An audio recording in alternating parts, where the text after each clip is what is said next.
نظام خب بچه ها درس امروزه ما طرز راه گشتن و با автомат کار کردن.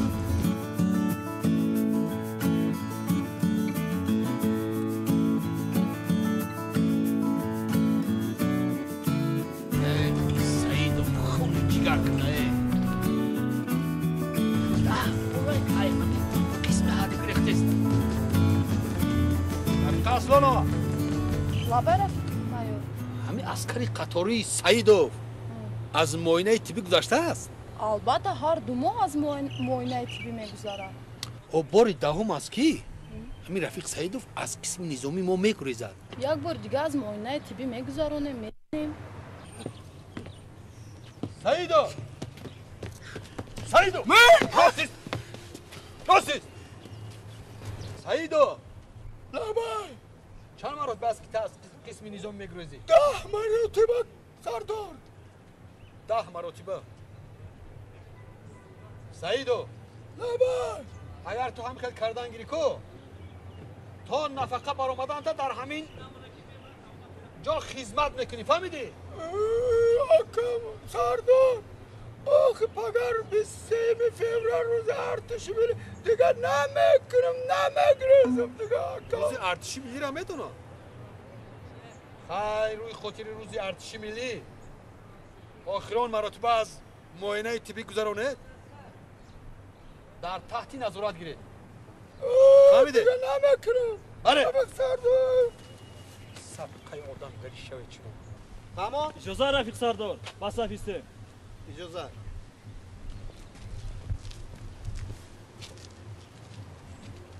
مرحبا جوی خوست ها سعیدوف لبای نه تو شرم نمیداری باز گریختی ها دیگه نمیگریزم رفیق سردار. یه قندت ازم برای چی؟ گریختن نمیشوه. میدونم نمیشه خب نظام لبای نظام لبای من نظام میگویم راستیست من سعیدوف نظام منم سعیدوف نظام رفیق سردار. نباشه راستیست بچه گرد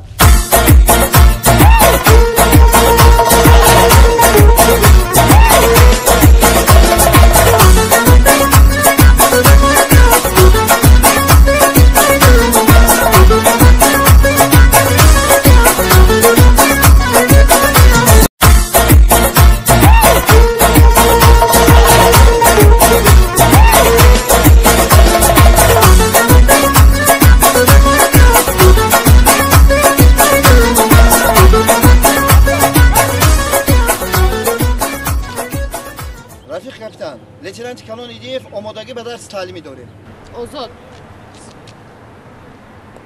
رفیق لیتنانت لبه خیر این بچه ها را اینقدر عذاب میدهه؟ رفیق کاپیتان تماما قاعده حربی رو نمیدونن. با راست میگویم با چپ میگردن با چپ میگویم کیم کجا رو نگاه میکنن برای من کمتر سخت گرفتن در کار.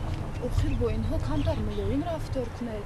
نه درست شد که به خدمت اومدن حال در مرکز تعلیمی هم آخر. باور کنید رفیق کاپیتان من خسته شدم. نظام رفیق مایور لیتنانت ایدیف درس تعلیمی میگذارد.